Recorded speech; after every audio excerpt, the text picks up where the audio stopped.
Good day everyone. So isa na naman pong lesson o video lesson ang ating matatalakay sa mga oras na ito. Ang ating pong pag-uusapan sa mga oras na ito ay 5 opening mistakes na kadalasan o karaniwang ginagawa ng mga beginners to intermediate level players. So kadalasan ginagawa nila ito ng walang rason. Kadalasan ginagawa nila ito na illogically. And then, wala talagang pupuntahan. So, yun ang mga kadalasang 5 opening mistakes at eto po sila pagkatapos ng intro.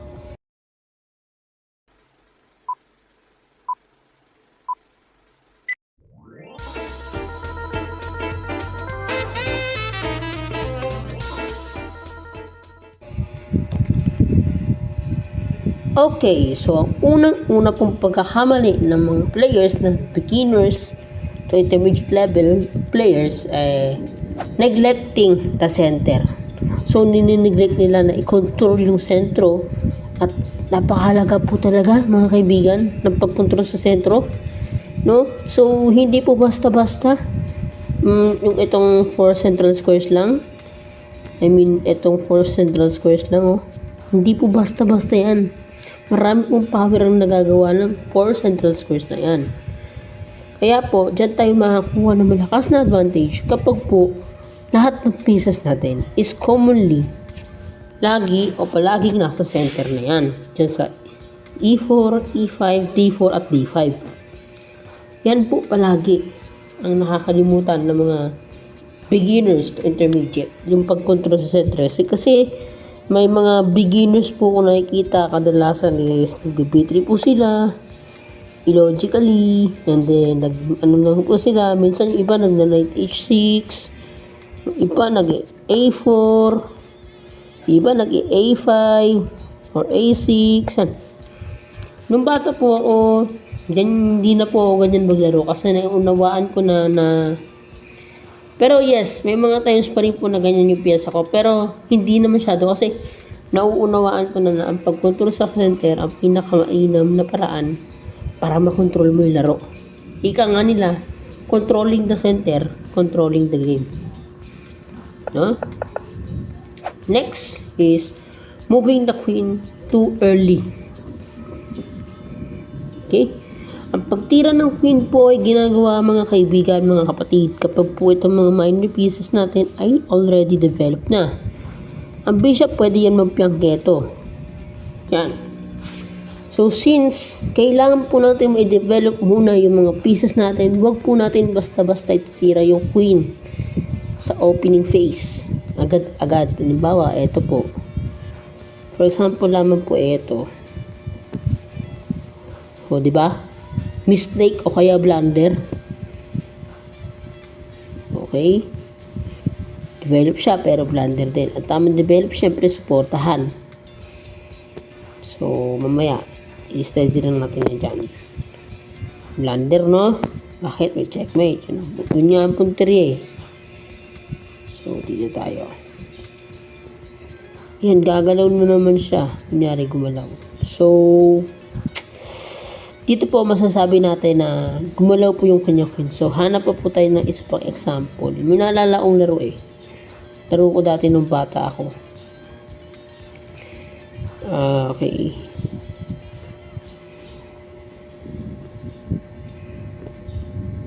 Yan, inaatake yung queen ko. Lumipat ako sa kabila. Ayan, napakamali po niyan. Bakit? Kasi hindi po nakapag-develop. Na-block pa po yung bishop. Hindi pa po makahinga. Ito pong bishop, konti lang po development. So, hindi pa rin makalabas. Samantalang sa black, sakto na po yung development. Tingnan nyo po. Lugi sa position. Kumbaga, decisive advantage kagad ang black dito. Yan po ang naging resulta pag minove ko natin ang queen natin ng napakaaga. Next is moving the same pieces twice. So sa opening, kailangan ma-make sure natin na kada isang tira, isang tempo lang po nagagamit natin o nagagastos natin sa mga pyesa natin. Halimbawa, ito, E4, E5, knight F3, knight C6, Bishop C4, Italian game. Bishop E7, Italian game. So, ito, ganito, ganyan. Tingnan niyo po, isahan lang pong developments. Pag po dinalawa yan, halimbawa ganito, punta tayo sa Scotch. Kunyari ganyan. Nag D4, kinain. Yun o. Dali po siya na atake, pero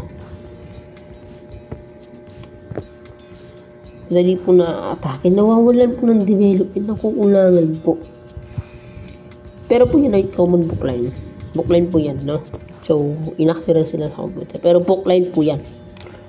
Yung ganito sistema sa Dutch. Pero, yan po ay sample diagram naman po na hindi natin kailangan mag-move ng dalawang beses ng pyesa na is sa opening part pa lang. So, dapat, as much as possible, ma-move na natin siya agad sa kanyang kalalagyanan. Okay? Dapat na alagyan. So, next, king safety. Minsan na underestimate natin yung power ng king. So, palagian to. Pag sa king summit, ganito ganyan, ganito ginawa. Kinain. Yun, no? Hindi po siya nakapag-casting ng mga samantalang safe na yung white king. Pero itong black king, hindi na safe sa king side kasi committed na kanyang dark square. Open na. So, tendency niyan magkakasting lang siya sa queen side. So, hindi ito, kumbaga, kulang sa developments. Yan. Lalo po yan nadidelay. May mga ganyan tumitira po. Inaatake po kagad yan. At least sa white, isahan lang po tira. Isahan lang po opening at pagcasting na siya. Pag kinain po niya to, alam niyo po ano mangyayari. Pin move. Dito lang yun, oh. Pwede po yan, kasi kakainin yung knight. So, simple lang po ito na opening. Pero, susunod, explore natin yan, no? Pero sa ngayon, hindi pa natin kailangan na-explore kasi hindi po yan ang topic natin. So, last po na opening mistakes ng mga beginners and intermediate ay moving too many pawns. Although, may mga opening po na pwede po mag-open ng pawn. Pwede po tumira ng napakaraming pawns, pero hindi naman po sa lahat. Kasi may mga pawns po na overextended. Meron pong pawns na overextended. What do I mean? Overextended. Yung pawn po, pag po nandito, tapos kasama niya po nasa G4 pa lang. Yan po. Yan yung nagiging kadalasang resulta sa mga laro kapag po yung pawn, palagi po siyang tinitira sa opening. Hindi po na kikita or nararamdaman niyo talaga pina-purpose ng pawn, lalo-lalo na sa sentro. Kadalasan po nagka-focus ang pawn, paano niya na siya maagalaw, pero hindi niya alam na nagkakaroon na siya ng committed square. So, kumbaga, committed na yung mga squares na para sa atake ng kalaban. So, parang give way to attack the opponent's territory, kumbaga. So, yun lamang po ang aking 5 opening mistakes na kadalasan ginagawa ng mga beginners, intermediate, or mostly advanced. Kasi hindi naman po talaga totally mga grandmaster pa, pero nangyayari po kahit sa advanced level of player. So, yun lang po mga kaibigan. Kung bago pa lang po sa YouTube channel ito, huwag po kalimutan mag-like, share, and subscribe. And hit the notification bell all para update ka sa mga susunod kong videos. Yun lang po. Bye!